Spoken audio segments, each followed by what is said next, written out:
The thick diesel fumes of a crowded 1950s city bus burned at the back of your throat. People pressing around you, housewives with grocery bags, factory workers reeking of grease, men in sharp hats reading the morning paper. The city is alive and loud, and nobody, not a single soul on this bus, knows what you know. You dig frantically through your pockets. Your fingers close around something cold, something heavy, something that, if the wrong person looked at it long enough, would unravel everything. The driver glares at you over his thick-rimmed glasses. His jaw works a slow piece of gum. His hand drums an impatient rhythm on the wheel. The line behind you is not forgiving. You pull the coin out. It is stamped with a profile you won't find on any American currency. A Phoenician king, dead for over 2,000 years, staring blankly at the fluorescent bulb above you. You have exactly 3 seconds before this becomes a very uncomfortable conversation. You slap it into the toll box. The coin clinks. The driver blinks. You walk to the back of the bus without breathing. You just paid your bus fare with an artifact that belongs in a museum, and that is the least interesting thing you've done all week. So how did you get here? And more importantly, how did things get so much worse before they got better? Let's go back to the beginning. For the first week, you operated on pure survival instinct. You had no cash, no identity papers, no social security number, and no story that would hold up to even modest scrutiny.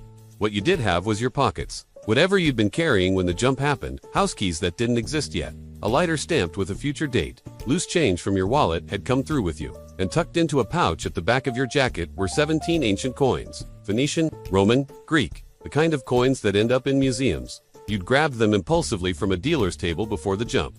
You hadn't planned this. Nobody plans this, but you learn fast. Within 72 hours, you'd located 3 private collectors in the city. Not the legitimate kind who report acquisitions to universities. The other kind, the kind who keep acquisitions off the books, who don't ask where something came from, and who will pay generously for the privilege of not knowing. The first meeting took place in the back of a jeweler's shop near the waterfront. The collector, a heavy-set man with a monocle he wore unironically, picked up your first offering and turned it over with a jeweler's sloop for 4 full minutes without speaking. Then he named a price. It was more than most Americans made in 6 months, and you had 16 more where that came from. By the end of the second week, you had seed money. Real seed money. Enough to get a room in a decent hotel, buy 3 good suits, and start thinking about the next move. Because using priceless ancient artifacts as pocket change is exactly as wasteful as it sounds, and you were done wasting. There is a particular kind of calm that comes from knowing exactly how a horse race ends before the horses leave the gate. You had something better than a tip. You had a memory. The 1950s were one of the greatest economic expansions in American history. You knew that already, in a historical, abstract sense, the way you know the plot of a movie you watched years ago. But standing in the middle of it, watching it happen in real time, was something else entirely. You remembered which companies would become household names and which would collapse. You remembered which industries were about to explode and which were already dead and just didn't know it yet. You remembered which sporting events, which elections, which moments would define the next decade, and exactly when they would happen. You opened your first brokerage account under a carefully constructed name. You were measured, you were patient, you didn't sprint, you walked, making calculated bets that looked like educated guesses to everyone around you. Slowly, then suddenly, thousands became tens of thousands. Tens of thousands became hundreds of thousands. Your broker, a nervous young man with a hairline that suggested a difficult few years ahead, stopped, questioning your instincts somewhere around the 4th consecutive win, and started treating you like a prophet, which, in a way, you were. By 1955, you were a millionaire.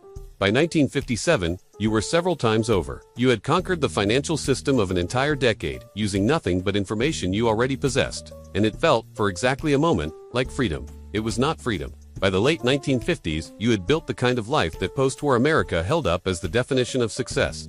A sprawling estate in a respectable suburb. A garage containing automobiles that would one day be worth a fortune to collectors, though you owned them simply because they were the finest machines money could buy. A staff of 6. An address that opened doors. You attended the kinds of parties where senators loosened their ties after midnight, and industrial titans complained about tax rates in hushed, furious tones. You were invited because wealth recognized wealth, and because you had carefully, patiently built the appearance of belonging. Your cover story was airtight, in the way that cover stories built on nothing are always airtight right up until the moment they are UNT. You'd arrived in the city as a private investor of private means. Family money from somewhere vague. European, perhaps. The kind of wealth that doesn't require documentation because it's old enough to predate the documentation. People who want to believe a story will believe a story. The problem with building a life on top of a lie is that the lie has to grow to support the life. Every new acquaintance was a new risk. Every invitation to tell the story of your life was a new improvisation. Every question about your childhood, your schooling, your military service. And in 1950s America, the military service question came up constantly, was a high-wire act performed without a net. You became extraordinarily good at deflection, at pivoting, at asking questions instead of answering them, at performing the benevolent mystery of a man who simply doesn't talk about himself much. It worked. For a while, it worked beautifully. And then the cars started appearing at the end of your driveway. Understand the world you were operating in. This was 1950s America. The Red Scare was not a metaphor, it was a machine, running 24 hours a day, staffed by men whose entire purpose was to find the impossible, the inexplicable, and the suspicious, and then dismantle it. There were men in gray suits whose entire job was to sit in quiet offices and read reports about other men. Reports about money appearing from nowhere. Reports about people who didn't fit. And somewhere in a filing cabinet on a floor you'd never see, a folder had been opened with your name on it, or rather, the name you'd borrowed, and you had given them patterns worth filing. No birth certificate on record, anywhere. No childhood documented in any city, state, or county. No school records. No university transcripts. No employment history before a certain date. And most damning of all, no World War II draft registration. Every American man of your apparent age had a draft card. Every single one. The ones who didn't serve had documentation explaining why they didn't serve. Flat feet, heart murmur, essential civilian occupation. There was always a paper trail. You had no paper trail. You had simply appeared, as if assembled from nothing, and immediately begun accumulating impossible wealth at a pace that suggested either criminal genius or foreign intelligence backing. The FBI, it turned out, found the second explanation considerably more plausible than the first. You noticed the surveillance on a Tuesday morning in October. The car had been there the previous day, too. Dark green, four-door, no distinguishing plates. The man behind the wheel had the particular stillness of someone trained to be still. You kept your face neutral. You went back inside. You poured yourself a drink with a hand you forced to stop trembling. They weren't certain yet. If they were certain, you wouldn't have been watching a car. You'd have been watching the ceiling of a federal holding room. They were watching, which meant they were building. Which meant you had time. Or so you told yourself. Here's the thing nobody tells you about having everything. You can't talk about it. You have a mansion you cannot explain. A fortune you cannot legitimately account for. A life you constructed from scratch in a decade that was not your own. And outside, in the blue dusk of a Tuesday evening, there are men in a car who are very slowly, very methodically, working out the outline of the lie you live inside. You cannot call anyone. Every rotary phone in the house is, in all likelihood, tapped. You have learned not to say anything in your own home that you would not want read aloud in a federal proceeding. You cannot confide in anyone. Who would you tell? The senator you golfed with last weekend. The industrialist whose daughter you danced with at the charity gala. These are not your friends. They are your camouflage. The moment you become a liability, they will not remember your name. And you cannot leave, not leave the house. Leave. Go back. Whatever mechanism had brought you here, it was not a door you could knock on from the inside. You had arrived violently, disoriently, without invitation, and whatever sent you here had not included a return address. You had spent the first year assuming it would come back for you. A portal, a shimmer in the air, something, some sign that the universe intended this to be a round trip. By the third year, you had stopped waiting. By the fifth year, you had stopped thinking about what you'd left behind, because thinking about it made you useless.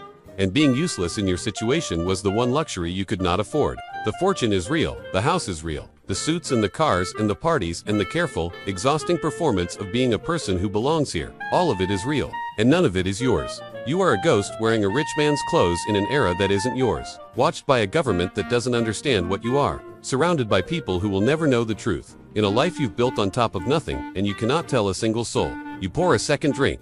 Outside, the car idles at the end of the driveway. The ice in your glass clinks once, like a clock ticking in an empty room.